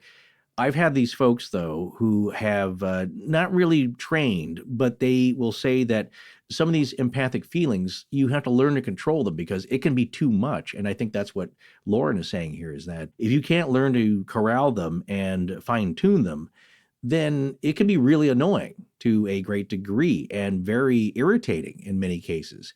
And I've heard that from folks. And that's why they try to find somebody who's a mentor who can kind of train them to quiet the minds, but also allow it in when you need it, because it can be a helpful tool. But as somebody I know who has auditory events happen, it can be like 100 people trying to get your attention all at once. And as we know, that's annoying. Yeah, it is. That's kind of like changing trains at rush hour at Times Square. Yeah. You're trying to move your path through and not get caught up with 100 people trying to get your attention and your wallet. Right. But yeah. All right. So let's get back to this next segment here. Rich is going to lead us in. I want to understand how you sort of see your job or your responsibility when you're with someone and it's like, okay, today's the day. You're sort of like, okay, Wednesday's going to be the big day. So I know the person's going to pass on Wednesday, and that's when I have to really be there for them to facilitate this.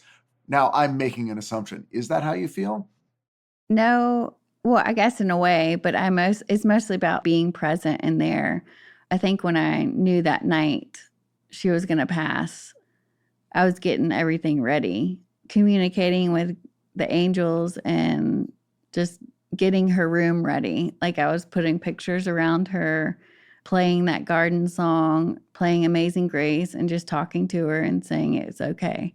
How many times have you done this? You've been with people when they've passed, and are there big differences? And what would constitute those differences? Well, I've done about 20, but I feel like they're all kind of different. They're different in a spiritual way. I think it's also for the family. I'm not just there for the person. I'm there for the family. Like if the family needs the love and support and just explaining to them. But a lot of the family is like, what's happening? What's going on? Because the last one, she was trying to get out of bed and keep moving, and she had already, used the bathroom. And I'm like, she's going to transition. So I called, the hospice, and she said, yes, she's trying to go. So when they try and get out of bed and they're restless and everything, she was trying to, in the transition stage.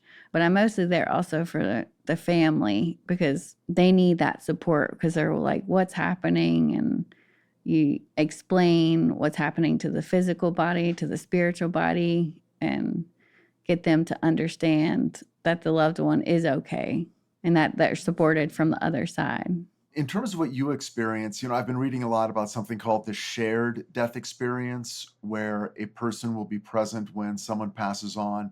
And at that moment, that person will, in a way, experience that passing visually. They'll see, they describe the walls of the room falling away. They can see the sort of next place that the person goes. They say they can see the person's spirit body being released from the physical body. It looks different. It looks younger. It looks, unencumbered by disease or age.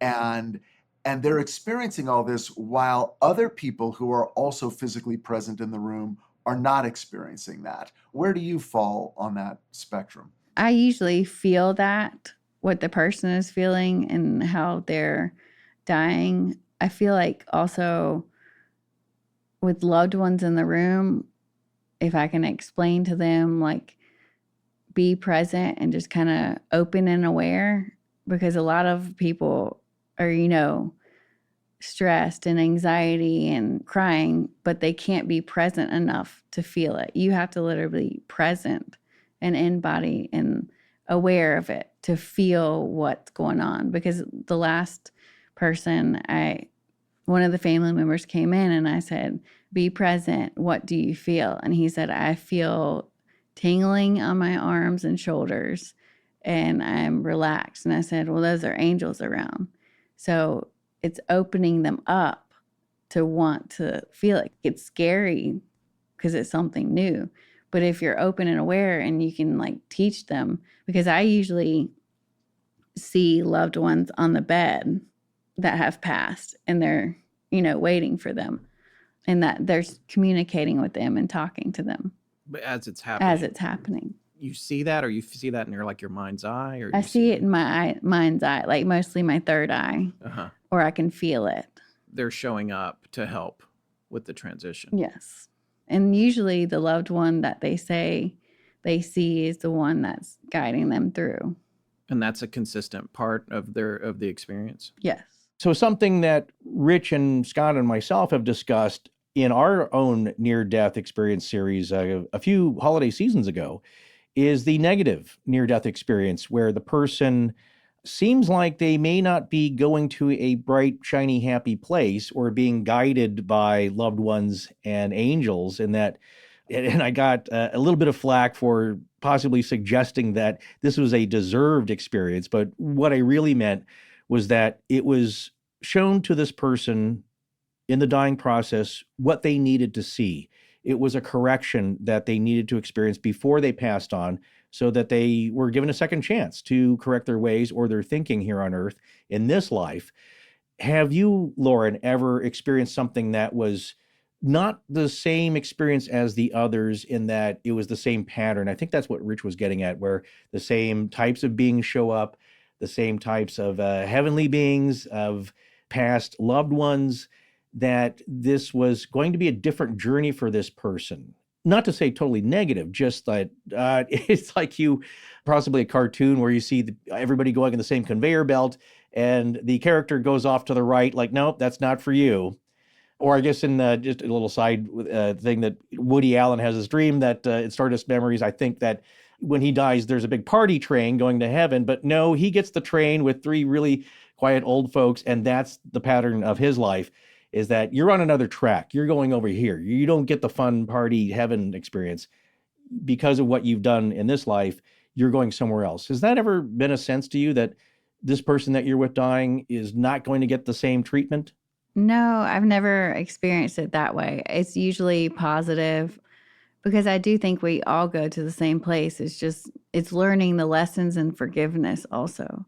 Like forgiveness and letting go is the most important thing through this. Them learning to forgive others, but especially themselves. And when you do that, you are released. Like, I don't feel like anyone goes, there's no heaven or hell. It's like good or bad. There's no really good or bad.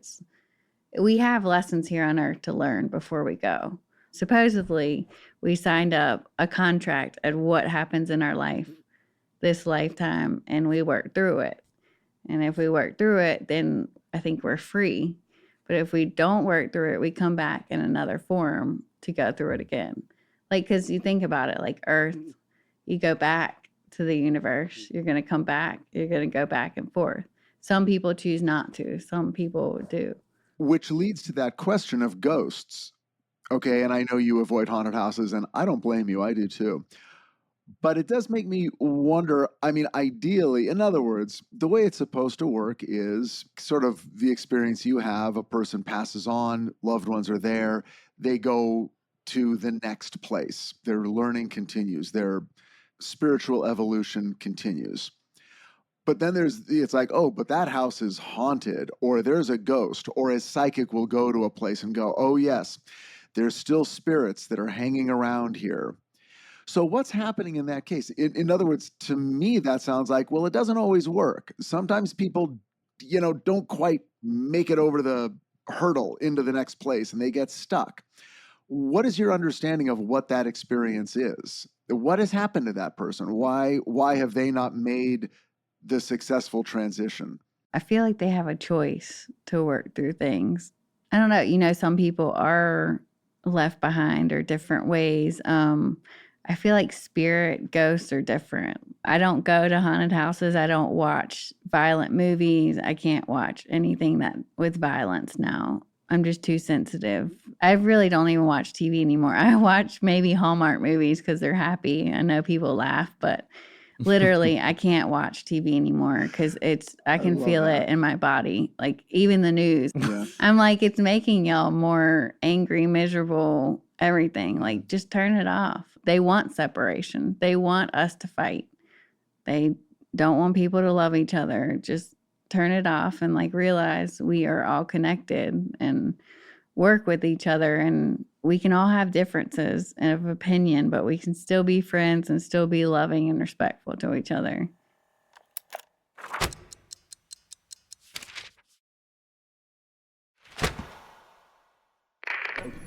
Hey, I'm Kylie, and when I'm not, actually, I'm always trekking across the United States, and you know that Astonishing Legends is what is on my playlist. Now, let's get back to the show. Okay, so one of the things that Lauren talks about, she talks a lot just in general conversation about talking to angels or spirits or guides. And she'll mention that they're angels and she'll mention them by name, but she also has said that she doesn't really, in conversation that we've had, that she's not really sure what they are, but that they're there. And she specifically mentioned 2 or 3 angels, and one of whom has come up on the show frequently, and that's Gabriel. I'm pretty sure Gabriel was mentioned in the Sludge Entity series as being the one who intervened or being called upon, I think, to help that couple out with their son. It's a particularly frightening series there. If you haven't heard it, go back in our archives. But then she also mentioned 2 other ones that I hadn't heard of, Sandalphon, Sandalphon, and then the other one, and it's hard not to say without a little bit of a smile, Metatron, who sounds like a transformer. I went to that joke, but it's funny. I found a little information on Metatron, and even the website makes that joke. Okay. It's a pretty well-written article, I think, on Christianity.com, and the article's by contributing writer Alyssa Roat. And it gives a pretty good summation, I think, on Metatron, because it's a name not readily bandied about in the older New Testament, I believe. And I think the article does a pretty good summation of what we're talking about when we talk about Metatron, because it's not a name that many people are familiar with, even if you go to church a lot, I think, in the Christian sense. Alyssa starts off by saying Metatron, quote unquote, may look more like the name of a transformer than an angel. But according to some, he is the most powerful angel in heaven.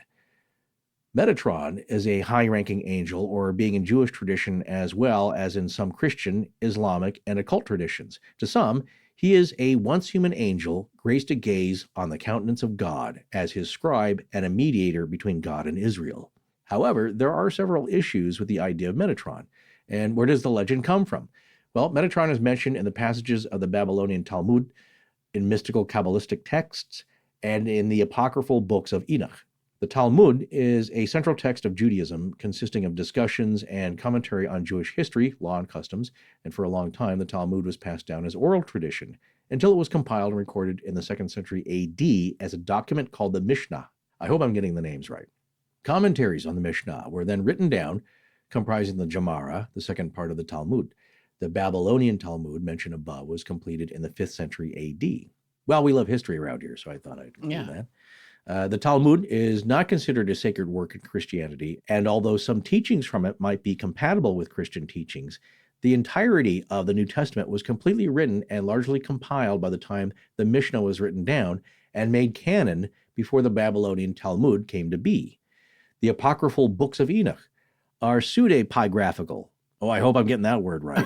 Meaning a work that is falsely attributed or whose claimed authorship is unfounded. So they just don't know. There are several of these works attributed to Enoch, though most people are referring to one Enoch when they speak of the Book of Enoch. These books are not considered sacred or inspired either. Like other apocryphal works, the books are prone to unusual theology and historical inaccuracies. So what do the legends say about Metatron? Well, according to these writings, Metatron was once a human named Enoch, who is mentioned in the book of Genesis as a man who walked faithfully with God, though in one version, Metatron was never human, nor did he come from Enoch. So Enoch was taken to heaven without dying, where he transformed into the angel Metatron and placed on a throne next to God's throne. He became second only to God in terms of power, wisdom, and glory, and all the other angels obeyed him.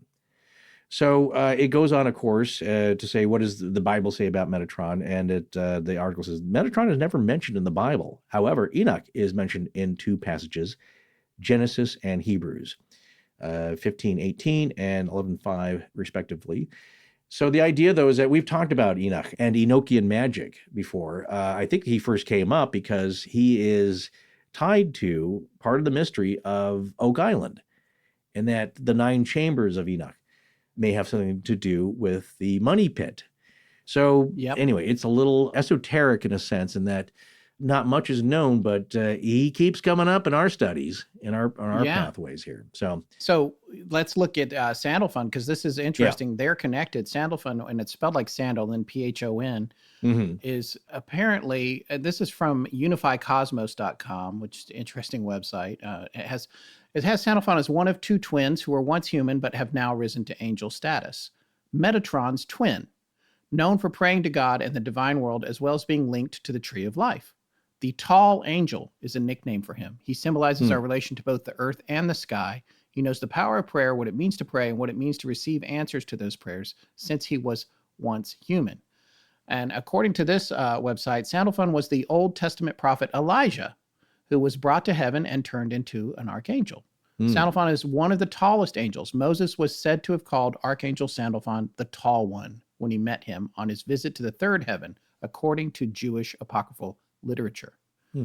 Archangel Sandalphon and Archangel Metatron are described as the twin cherubs of the Ark of the Covenant in the book known as the Greater Key of Solomon. That's interesting. Yeah, the feminine cherub on the left side of the ark is Sandalphon, while the masculine cherub on the right hand is Metatron. Sandalphon, according to Jewish liturgical literature, collects the faithful's prayers and weaves them into a garland, which he then sends to the Lord. So that opening quote, which I read, was from Henry Wadsworth Longfellow's poem, Sandalphon. And if you listen to this other verse, it makes sense. And he gathers the prayers as he stands, and they change into flowers in his hands, into garlands of purple and red. And beneath the great arch of the portal, through the streets of the city immortal, is wafted the fragrance they shed. So pretty interesting. These are these are a couple of the names that Lauren brought up. Obviously, she could be researching these anywhere, but it's something that she mentioned to us when we were off mic, as well as Gabriel. So it just adds a little color to the story. And, if you believe any of this at all, as we say on the show, there's a lot going on here. I don't know if anybody else has seen. One of the things that fascinates me, it pops up on Reddit a lot, is what angels supposedly really look like. And it's like a big collection of feathers and eyes. Have you seen that? Oh, yeah. I've seen... it's really disconcerting. Well, you wonder what's going on. Of course, while I was at home with my pops, we were binging a lot of these kind of shows. And there was one on the Ark of the Covenant, and that was fascinating. And that is that's near the top of our list at some point one of these days. But we want to do it justice. But it was fascinating about what the Ark is, the purpose of the cherubim on top, and that it was ordered specifically to be, with their wings facing forward and facing each other, and what the purpose might be technically for that. And part of that discussion is what actually was seen by people like Ezekiel and the multiple wings. That's another one where beings will have 4 wings. Or multiple wings associated with them. And just anyway, it's pretty interesting. And who knows? But like I said, it can be pretty disconcerting. And like the shepherds in the field, when you see one, it's like, fear not. Really, seriously, don't fear, because I know this is quite a sight to behold. So who knows when people... It's the same thing Indrid Cold said, right? Do not be afraid. Yeah, there's a lot of connections there, but a lot of it is you're seeing something, and imagine seeing something which is not of this world, and you're not prepared for it. And it's pretty normal where these things come from, but you're not ready to process all that. Well, in any case, I think when you come across something that's otherworldly in any form or manner, it makes an impression on you, and you can either stuff that away to someplace nice and quiet where you don't have to think about it again, or you can start to wonder what's going on and how to deal with it. So you're an empath, right? Yes. That's a lot of work, right? I mean, you're everywhere you are, you're taking on everyone around you, what they're going through. Yes. Just from being around them. And right now I have a husband and wife that both have dementia, and I really feel like he's ready to leave the world, and I'm trying to keep him here and safe and comfortable and just be there for him. Well, I have a question for Scott, actually, in light of what we've been talking about here and his own beliefs. When you met Lauren, what was it about the philosophy she's discussing, without giving too many personal details, of course, into your own life, but what were the broader principles that really resonated with you, that struck a chord? Because Scott and I have known each other over the years and have done this podcast and have gone through our own evolution of belief of sorts. I think his has changed quite dramatically since when we first started talking about these subjects.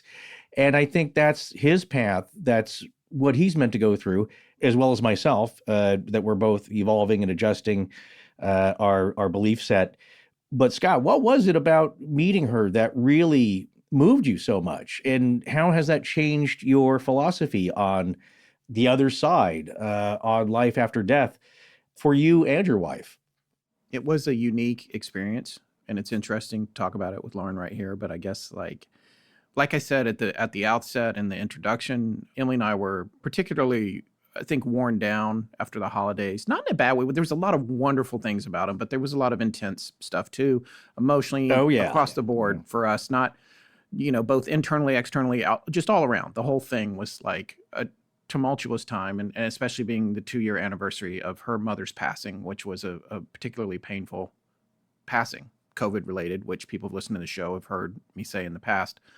And it's a very hard time of year for her. And when we got to the restaurant the other night, she was pretty worn down from that. I was also dealing with some, not to get too personal, but I'm dealing with some like strange results on some stuff from a physical I had recently. So I was up in my head. She was up in her head. We were in a pretty weird place. And it was, when we sat down, we were talking about that. We were talking about getting back to work and all the things that we had coming up now, like everybody does at the end of the holidays, and just trying to maybe unwind a little bit. And Lauren was sitting there a couple seats away from us, and her and Anita were talking, and I could see that they were friends. And, eventually, I guess this is the hardest thing to convey. And the reason that I had wanted to invite her onto the show was that because I sensed something myself different about her before we even started talking. And I don't know how to describe that. And there's no way for us to convey it here in this interview or on the show, really. It's a hard thing to wrap your head around. But one of the things I guess that's different for me since we started the show, and I don't know if I've said this before in other episodes, but I know I've said it offline to people at meetups and stuff like that, is that I wasn't really sure what I believed when we started the show. Then we had a couple of experiences that changed me. One, of course, is the one that people, it's actually a drinking game now for the show when I mention it's the Sally House in Kansas. Don't look it up, Lauren. But there are other experiences outside of that too. Very strange things that have happened. But all of that connected around to me going from, I think, being agnostic, calling myself an agnostic, to being someone who definitely believed and learned the hard way that evil was real.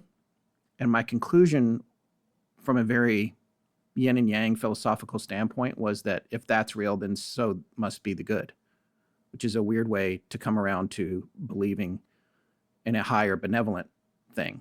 So that's the journey I've been on. And I am more open now than I was when we started the show. I'm a different person. I'm still skeptical of a lot of things, but I've found that in the skepticism, there's not a lot of power or use in it. I think it's good to ask questions and look at things and say, oh, well, I don't know about this, I don't know about that. But like whether you believe part of it or you don't, it doesn't really matter. You take what you want and discard what you don't want. You're not hurting anybody. It's just get the information and make your own decisions internally. So I'm more aware of when I am in the presence of somebody like Lauren than I used to be. I used to not see, I wouldn't have seen her. I would have just been like, why are we talking? I don't know you very much, It was different. And I have goosebumps right now talking about it. And that's the part that I can't convey to the listeners. And I don't know if they can listen to this show and be like, I don't know about all this. And it's, you know what? I don't care. I wanted to have her on and talk about what she does because I thought it was really fascinating. And I would just say that when Emily and I met her, we were at a point where it was a very good time to talk to somebody with her experience. And that was pretty unusual coincidence. And we all know about the coincidences. We talk about them on the show all the time. That's really helpful to Forrest and I to kind of get the context of where you sort of entered this whole slipstream of connection. It sort of tees up something now that I'd like to ask Lauren, which is now that you're sort of with all of us and all the listeners and you have an opportunity, what would you like to convey to us in terms of the way we approach life? And from your perspective, what advice would you give the rest of the world if you could? I feel like the advice I'd give people is bring out the inner child again. And I mean, we all have stuff that we go through, trauma, different things, but it's about bringing your inner child back into the world and doing things that you love and just learning to have fun again. You don't take your car with you. You don't take your money with you. You don't take anything with you, but how you were as a person, the love, the kindness, and just how you, like your character. in your heart. This stuff does not matter. People look at life and worry about, yes, we need bills and to live in the 3D and all this, but it is not everything. Like, learn that, yeah, we have to have it, but there's so much more important things. Togetherness, connection, forgiveness. Like, I've been on that forgiveness path. I don't know if you ever heard the Ho'oponopono prayer.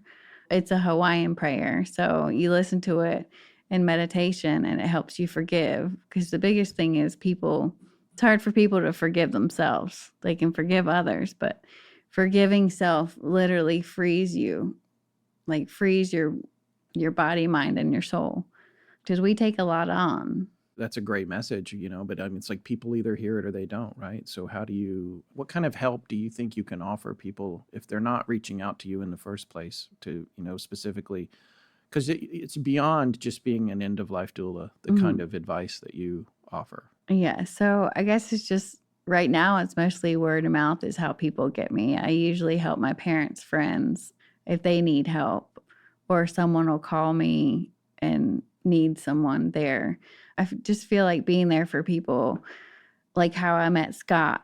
I don't know why I get told to go places sometimes and I just go, and then I meet someone and they're like, oh my God, like I needed to hear that. Like maybe I'm just meant to go places in life and be that, guidance, or, I feel like my purpose is to help humanity and just be that heart that cares. I mean, I've always, loved helping others. It's interesting, Rich, coming around to what you said a little bit ago is, for 8 years, this is our 250th episode of the show. And we talk about all of this stuff as observers outside looking at it. And we spend all this time trying to get at it, get proof of it, or get, whatever this, I was an EVP, or the flashlight's flickering, and trying to figure all of that out and analyze it and talk about it. And then if you meet somebody like Lauren, who seems very much plugged into it in a very real way, that's the time to pay attention as much as it is in all the other times when we're just making remarks on stories we've heard somewhere else.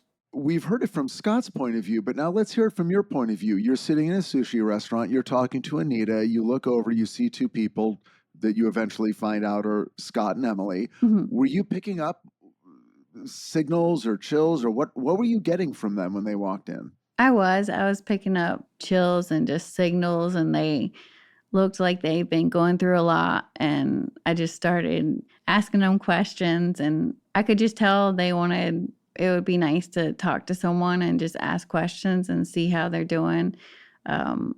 They just looked like they were going through a lot. So I just wanted to make conversation. And then I was like, what are you doing? What do you do? And just how it started. Does that happen all the time? I mean, is this like a couple times a week? You're in the grocery store, you're in a restaurant, and you're like, I got to go talk to those people? Is that what it is? Usually at restaurants, usually at Imperial Koi. That's because my friend. That's the hot spot. Okay, now everyone's going to go to this restaurant and just sort of sit there going, okay, yeah, come talk to me. Yeah.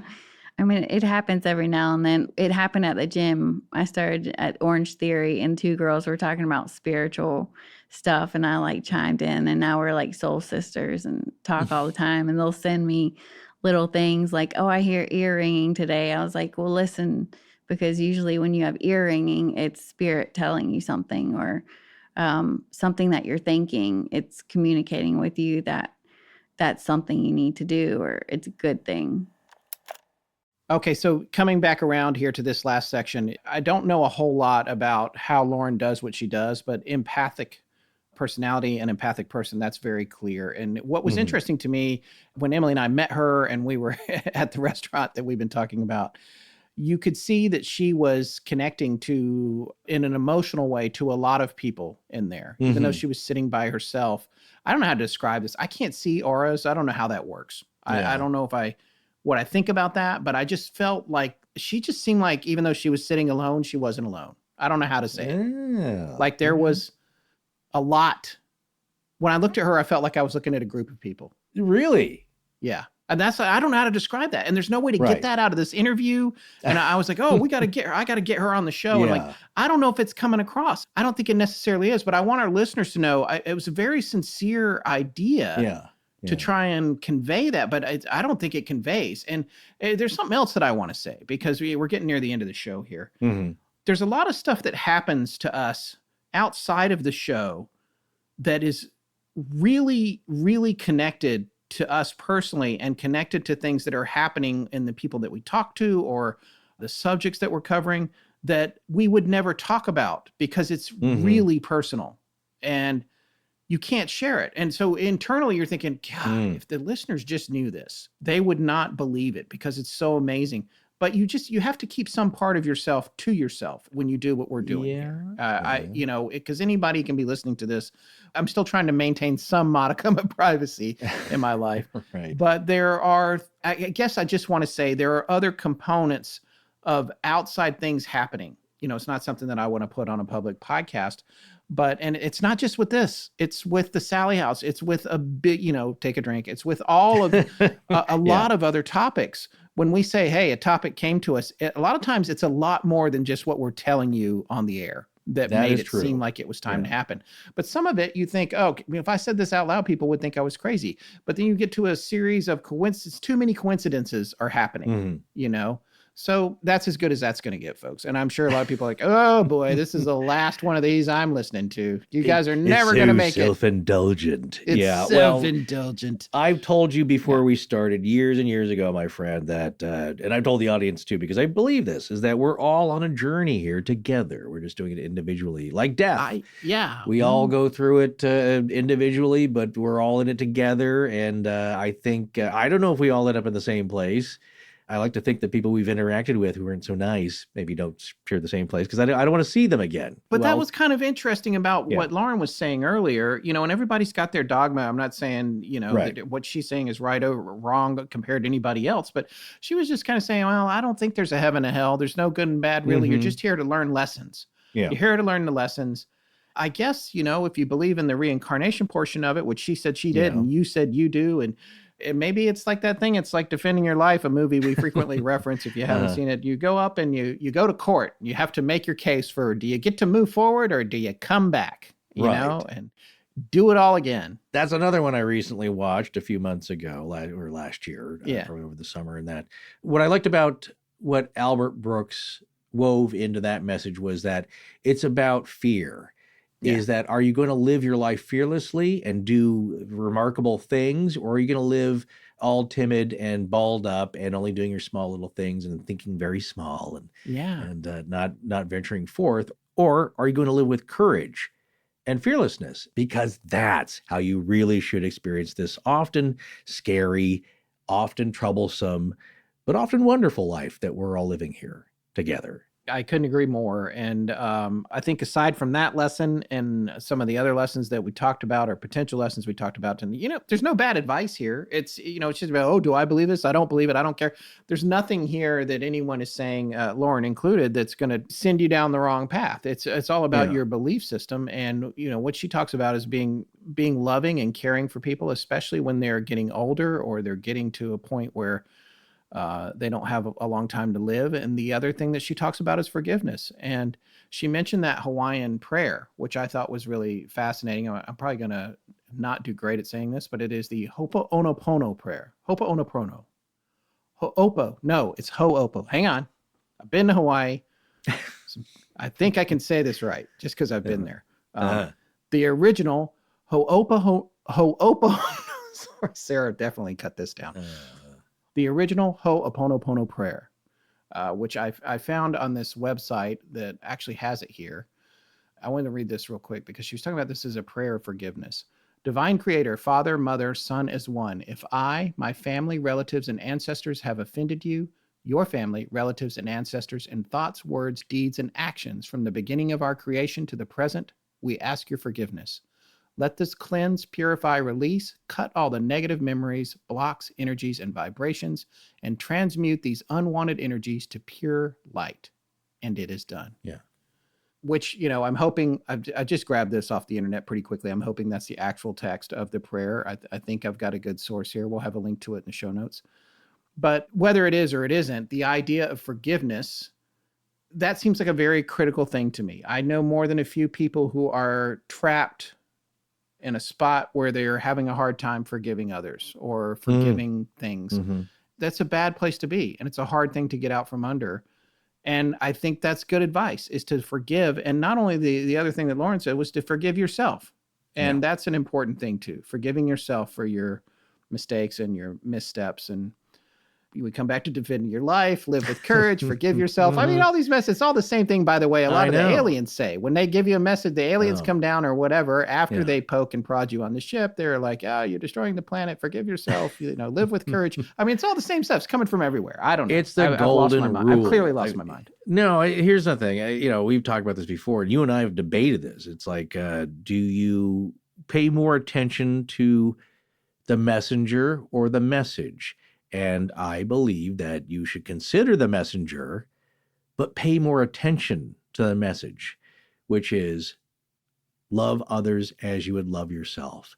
Do unto others as you would like them to do unto you. I mean, what can be wrong about that?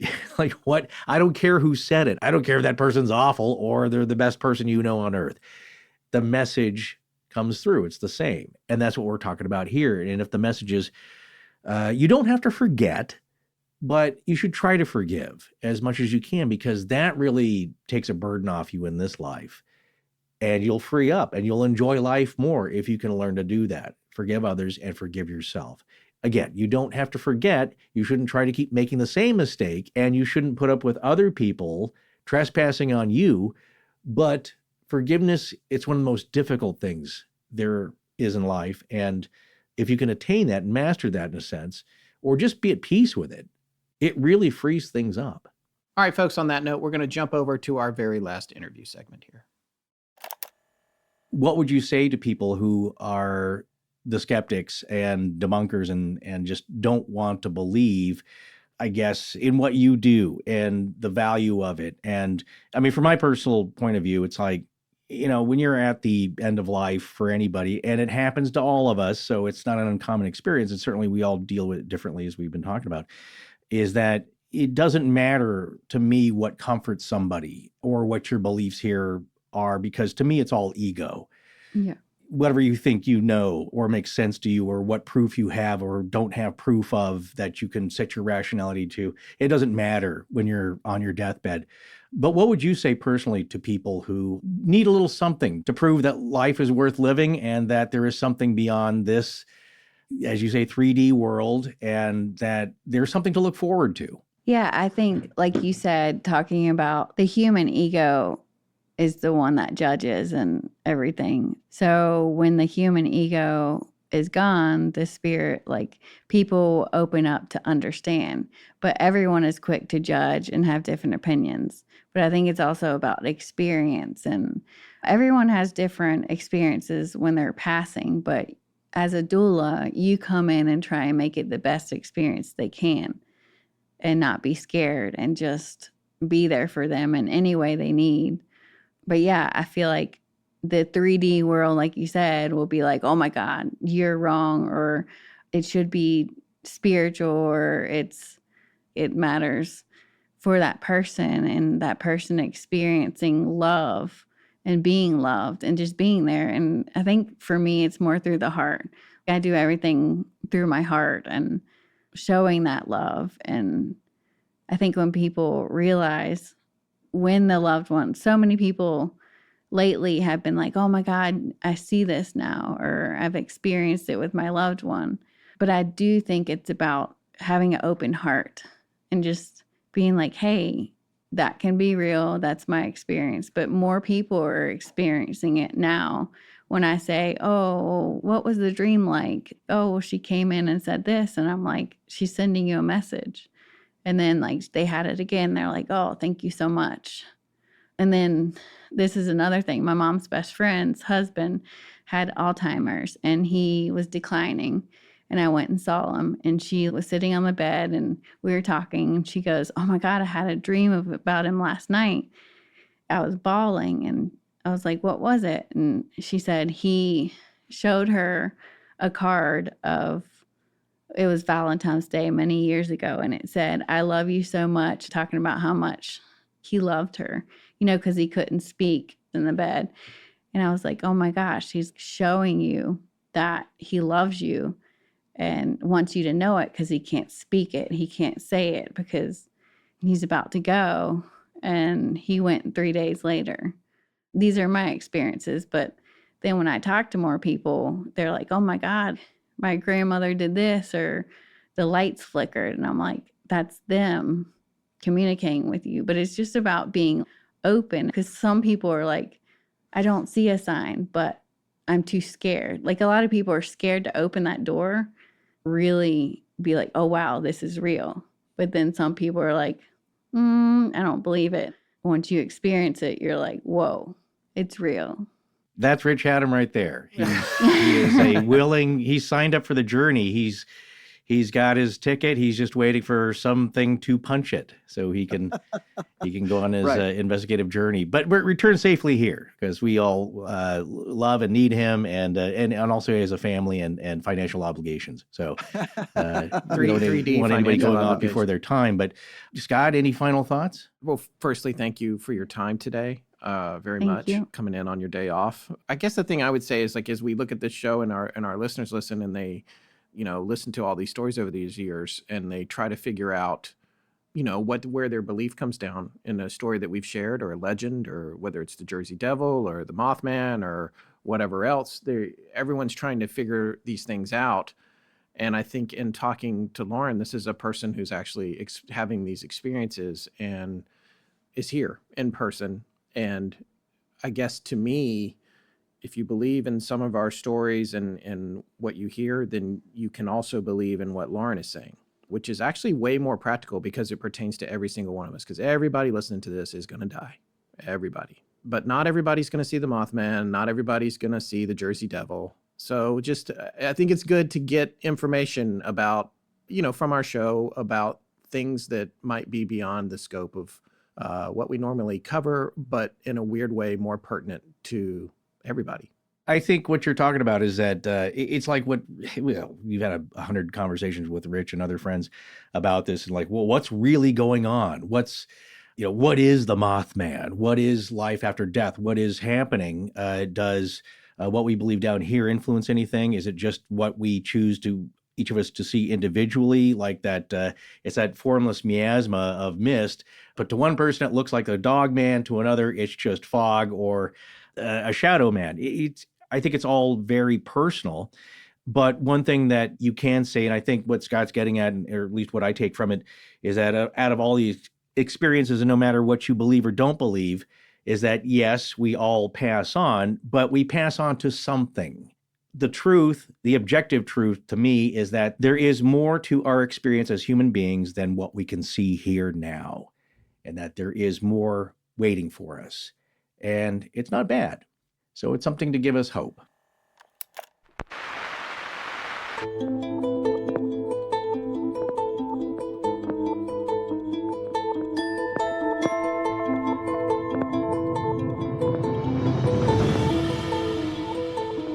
That's going to wrap up our show on the end of life experience. We'll be back in 2 weeks with a new show. Join our Patreon to hear us on the much more candid Astonishing Junk Drawer, which most of the time we do live on video for our patrons at patreon.com/astonishinglegends. Astonishing Legends is edited by Sarah Voorhees-Wendell at VW Sound and co-produced by Tess Feifel, who is also head of research and the social media manager. Our technical producer is Ed Vicola, or as we call him, the Mechanic. Special thanks to our announcer, John Bolin. 12, 5, 7. Slowly and clearly spell my name. 4, 19. My name is spelled Sara. H. 9, 9, 7. GOSEE. Our theme, which is available as a ringtone, was composed by Judson Crane at foundermusic.com. All other music and sound design for the show is composed and created by Alan Carestia. Our logo was created by Tommy Beaver Design and our animated graphics for social media and YouTube are done by Joshua Sloan at deadstreetproductions.com. Every episode going back to September of 2020 has a transcription available on its corresponding webpage at our website. Earlier transcriptions can be made available upon request to astonishingcontact@gmail.com. Astonishing Legends would not be possible without you, our listeners. Visit our store at astonishinglegends.com or interact with us and other listeners on Instagram, Twitter, Discord, Facebook, and YouTube.